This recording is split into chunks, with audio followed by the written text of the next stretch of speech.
Welcome back, gorgeous people out there.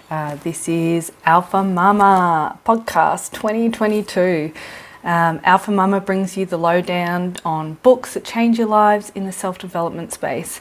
We do the reading and research so you can sit back, listen, and take the steps to live your best life and move towards a grounded life that reflects your authentic self. Growing up, I didn't feel like I had a lot of great guidance, and the lack of guidance in my life led me to make choices that accumulated into me hitting rock bottom at 30. I felt like I had no one to turn to, and that is when I started turning to books and researching how to live my best life. So fast forward a decade and I've experienced total transformation. At Alpha Mama, we believe it doesn't matter who you are or where you come from. The only thing you need to succeed at your life is a belief that you can, and the commitment to carry through with backing yourself. So this week we are discussing a really exciting book. It's called The Monk Who Sold His Ferrari by Sharma. And I just wanted to quickly flag, so the way that I've sort of designed the schedule for the podcast series is basically looking at three different areas of your life. So one is really about kind of the creating the vision and planning, and how do we create a vision in our life? How do we find out what it is that we do want? And then how do we create that picture so that we've got that vision to work towards or to belong to? And then the next sort of, I suppose, arm of what we're looking at is self-discipline. So how do we get there? How do we do the work to get there, get to our vision? What is it? What do we need to do that? And then finally, the third we're looking at is resources. So I'm always really interested in how do we fund this? How do we grow wealth? How do we grow abundance in our life? And it doesn't have to be wealth by itself, but just like abundance, so that you have resources to get where you need to get, because you need the fuel to drive you, but you also need the resources to, give you capacity to kind of reach your goals, basically. So with this week, so last week we went over the magic of thinking big, and this week I've started off with a bang this year, being The Monk Who Sold His Ferrari. Now this book, I first read this book probably about, I feel like I'm going to say 4 years ago now, and it completely transformed my life overnight. I was going through a bit of a rough patch at the time. It was around Christmas time, and I was meant to go to Queensland with my partner at the time for Christmas to meet their parents, and that just fell apart, that trip, for a number of reasons, and we effectively went our separate ways, and I still had these tickets to Queensland basically, so I went up there, and I've got family up there, and we stayed there, and I took some time to kind of meditate and reflect. And I read this book, and it just gave me the drive to make some really fantastic changes in my life. So after I read that book, I started waking up at 4 a.m. daily. I was doing a morning swim, open water swim in the ocean, and I also bought a hammock bed. So I had previously been talked out of buying a hammock bed because I have this thing for hammocks. And, my mum was like, oh no, don't do that. That's not rational. That's not what normal people do. And then when I read this book, I was like, do you know what? Life is short. What would I do? And this is one of the questions that this book encourages you to ask every day is, to when you wake up, or is to actually take some time to meditate and to reflect, or to just be with yourself. And part of that is to ask yourself, how would I live this day today? If this was the very last day, if I was going to die today, how would I live this day? What would I do? Who would I spend time with?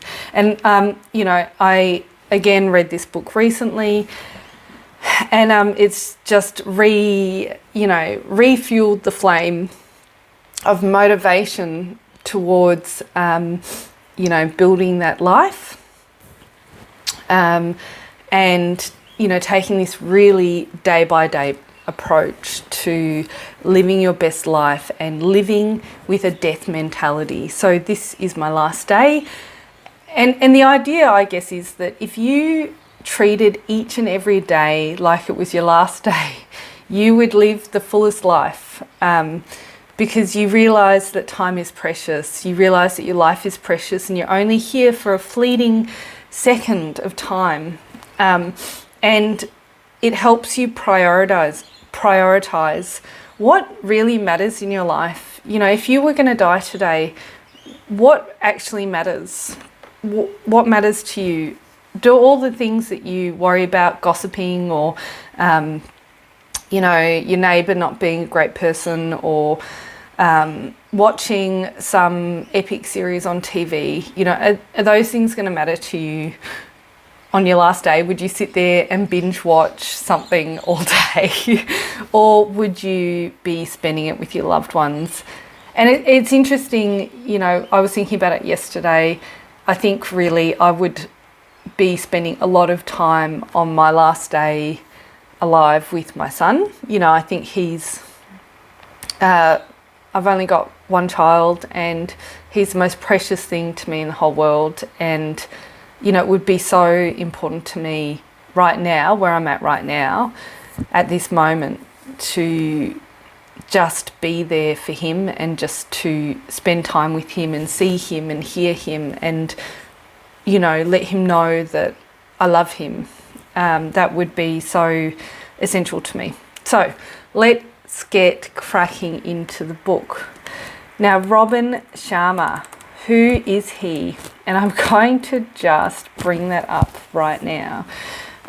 So Robin Sharma, basically he was trained as a lawyer. He's got an Indian background, I guess, and that comes through a lot in the book. He writes in this like Fable style, or he writes in a fictional narrative, but then focuses on self-development topics. And all of his books are like this, and they're great, and I highly recommend Robin Sharma's work. He's fantastic. So he is a lawyer, but then he moved into the self-development space. And when I say the Indian background, this book is sort of set with this lawyer that goes and lives with some monks in Savannah, and then he learns the way of the monks, and he was a multimillionaire, and then he kind of sheds all his wealth, but not stupidly, to live a life of abundance rather than being wealthy and feeling deprived constantly or missing out on life. He had previously worked hard, and his whole life was about work, and then one day the lawyer has like a heart attack or something, and he takes time off work and he goes and lives with the sages, and then he realizes he's been missing out on life all this time, and he finds out all these amazing insights and secrets into how to live your best life.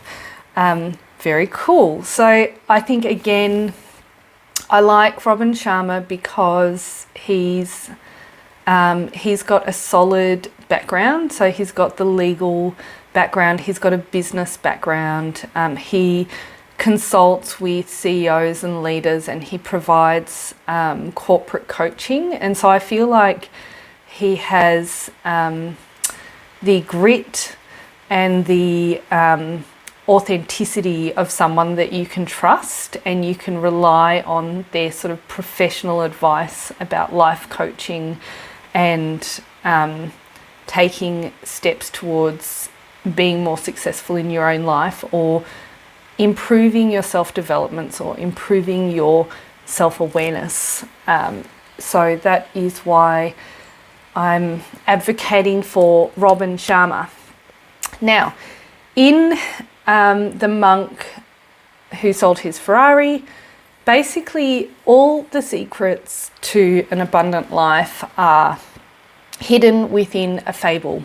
So I'm going to kind of, spoiler alert, go through the symbols in the fable and what they represent, and just some key takeaways. But basically I've expressed why I think this book's so great. It has been life-changing for me, and it's helped me kind of tap into whatever resources I needed to be aware of within myself, and cultivate some better practices to transform my own life.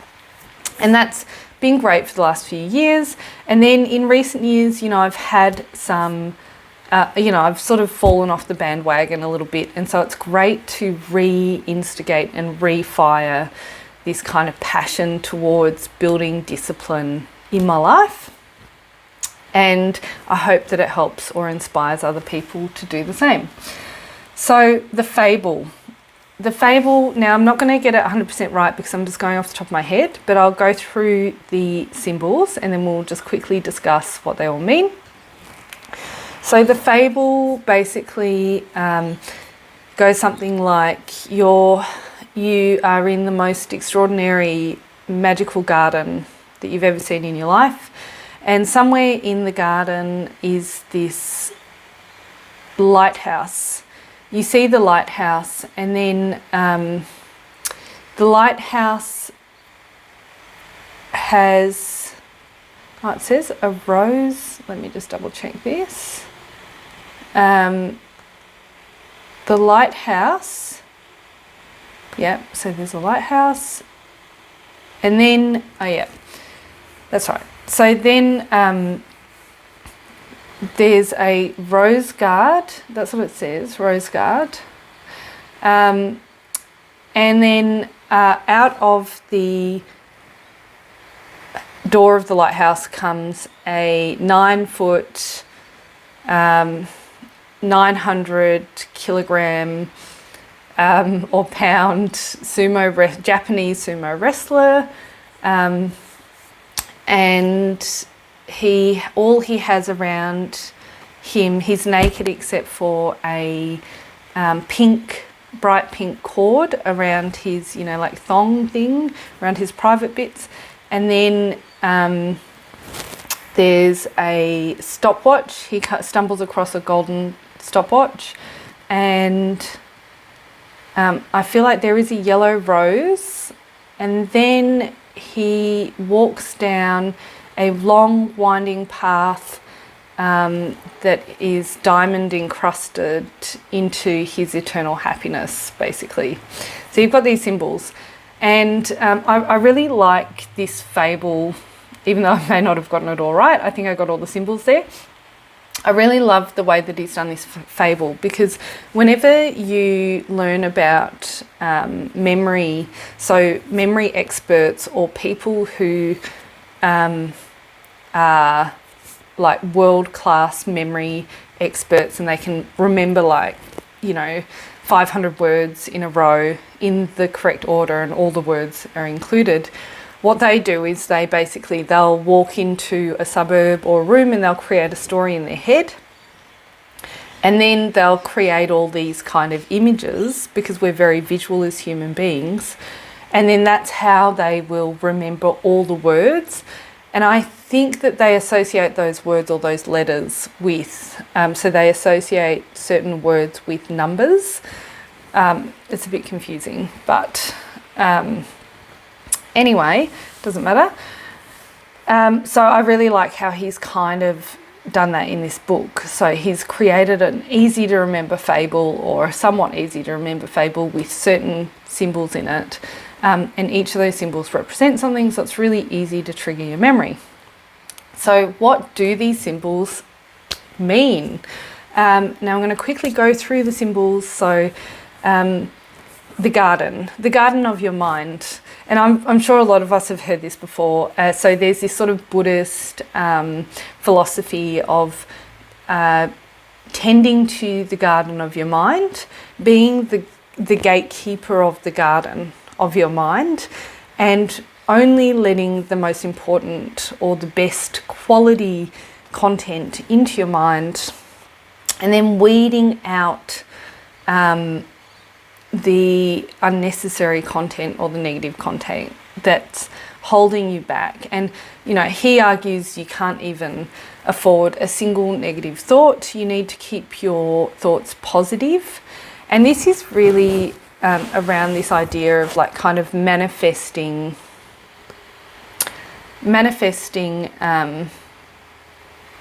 positive energy into your life, and how everything that you have in your life starts in your mind, basically. So the idea is that you can actually condition your mind through good practices of only letting good things in, and then making sure that you take negative things out. And he suggests doing this through sort of like keeping a daily diary, basically, where you reflect on things like, what have I done today? What did I think when I was doing that? And did that serve me today, in another column? So how did it serve me? Was it useful? Do I need to get rid of that? So a really interesting thing. And then also like a lot of visualization around focusing only on what you want to become. No negative self-talk, no putting yourself down, just really putting all your attention and energy into only who you want to become and what you want to be in your life. So I really love that. Okay, so that's the first thing. Look after your mind. Look after your mind. Magnificent lighthouse. The purpose of life is to live a life of purpose. So the lighthouse is meant to represent achievement. So what do you, so it's a clear, what do you love? Life aims, so basically the idea is that setting goals. So you set goals, and when you set a goal, it's like a lighthouse, because what happens is that your mind focuses on that. And if you have any understanding of how psychology works or how the mind works, I suppose the idea behind this is that as humans, we're so overstimulated. Like there's so much going on in our minds around us all the time. And to the point that our brains actually cannot filter or comprehend all the stuff that's going on. And so it's really important to flag what it is you want to focus on. And so by writing down your goals, you're actually giving your brain a signpost or a goalpost for what it needs to focus on, and then it will cut out all the other stuff that doesn't matter, and it will just focus on where it is you do want to go. And the reason why that's so powerful is because then you're filtering out, subconsciously you're filtering out opportunities and situations in light of where you're going. And so you'll start to see opportunities, and you'll start to see situations that you might not have seen before because you didn't have that clear sense of focus in where you were going. Now, he gave a 5-step method. So I'll put this into the PDF this week. On how to reach purpose of life. Now, I've only managed somehow to write down 3 of those steps. I don't know how that's possible, but I'll go back and rehash that. But basically, step 1 is create a clear mental image of the outcome.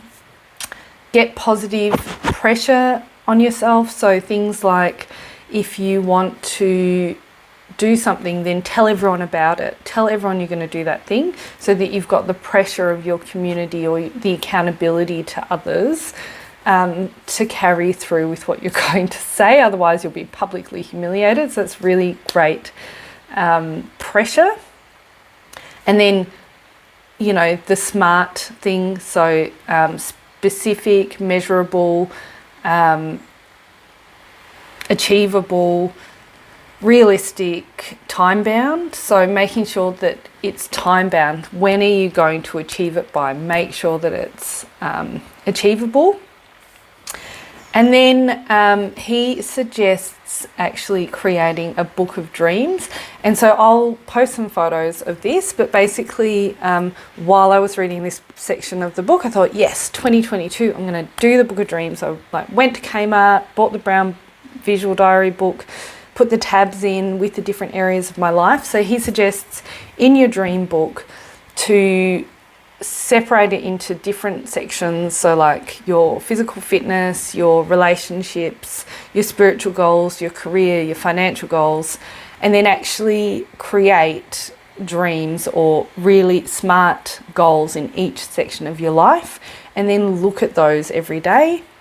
And then also put vision boards in there, or put pictures of people that represent success to you in those areas of your life, or who have achieved what you're trying to achieve in those areas of life. So I think that's really great, and it's a tangible way of keeping you on track and refocusing your attention to where it is you're going.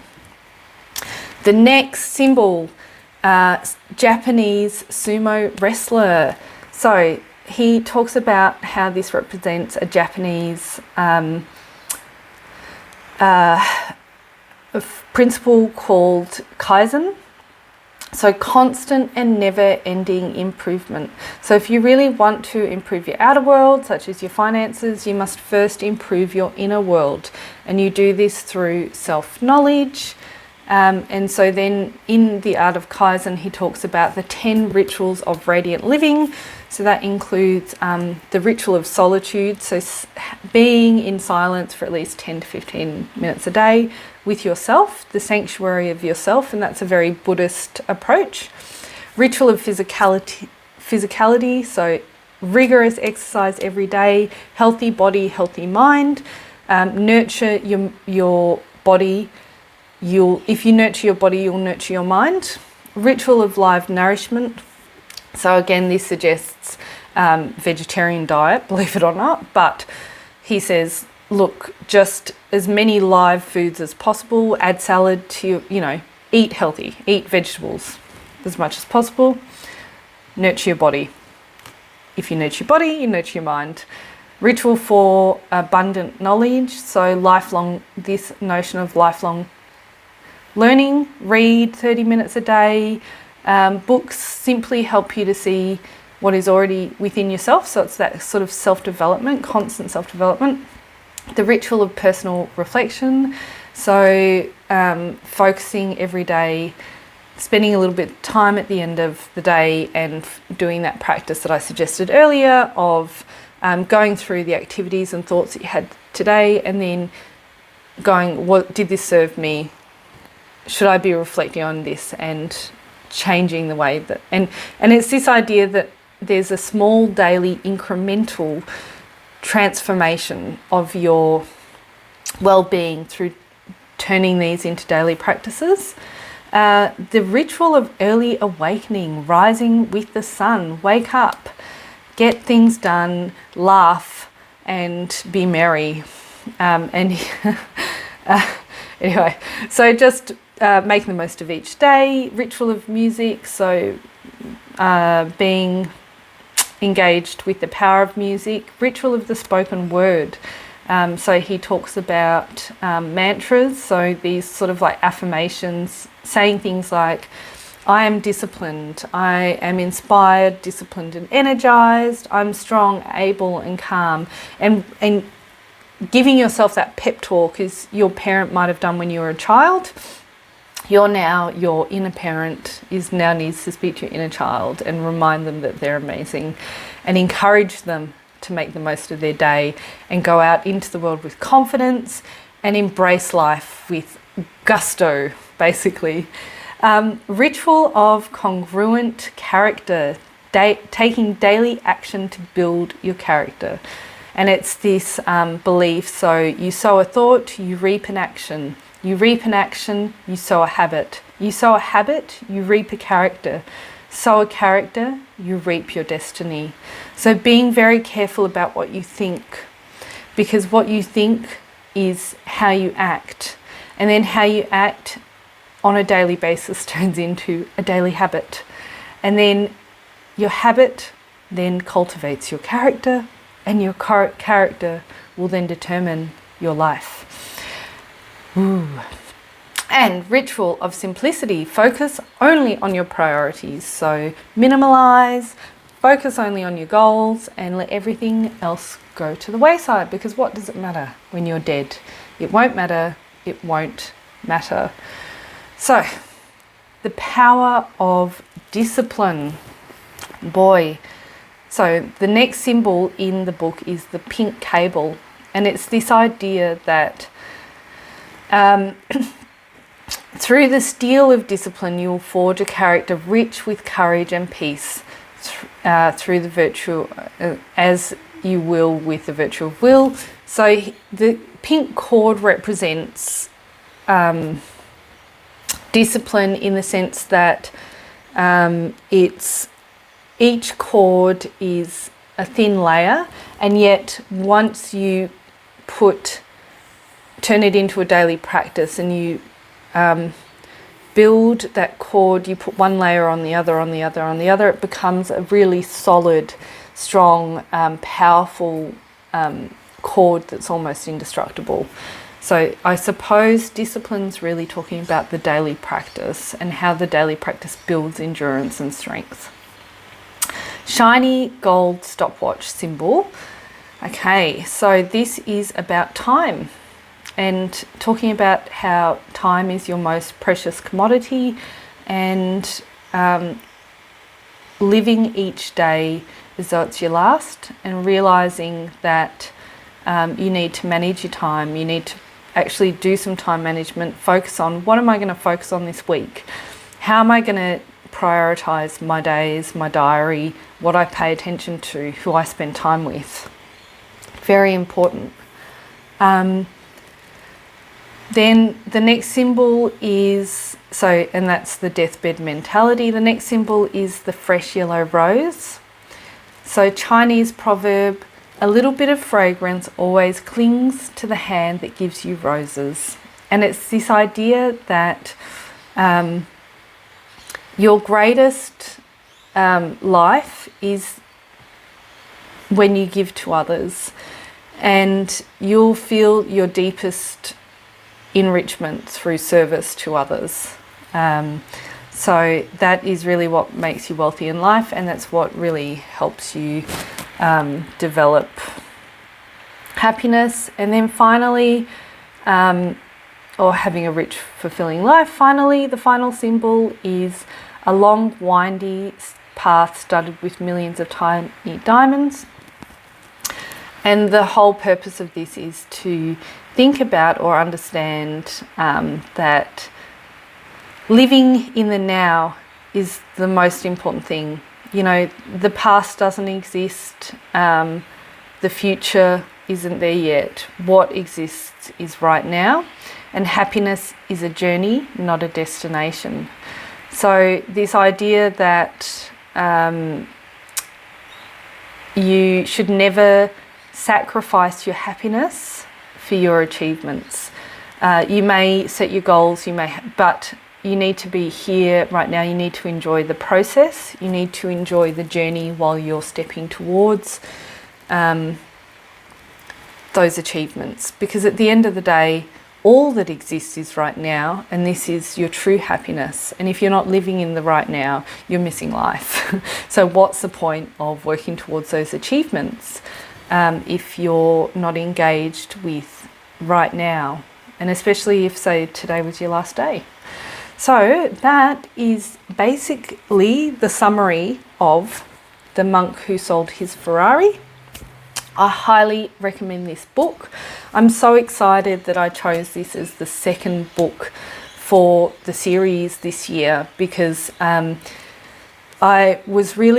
been feeling a little bit like I've fallen off the bandwagon in recent times. I've put on some weight. I've been very erratic with my discipline around exercise, and my time management's been a bit all over the place. And so being reminded to get that vision book out and set some really clear and intentional goals for 2022, and then tie those into a deeper, longer vision of my life, I think it's really going to help me stay on track and motivate me as well to get up, not drink too much alcohol at night, exercise, and remind myself daily why I'm here, why am I doing this, what is this all about. So I hope that you found that inspiring, and I strongly recommend that you read this book if you're interested in the self-development space. And the great thing with this book is that it's so well widely spread. I actually listened to it this time on YouTube. You can just Google it on YouTube and listen to the whole book from start to finish for free. You can also download it for free as a PDF if you want to read it. So there are a lot of options, and it doesn't cost you any money to access this book at all, which is fantastic. So we are running a little bit behind with our podcast schedule. So I'm going to post this one, and then we will follow up with a short book this week, and then we'll get back on track with our vision planning by next Sunday. So very excited to have you on board. Thank you for listening to Alpha Mama today, and good luck with your self-development space. Hit subscribe to this podcast or to this channel, and I look forward to seeing you next time.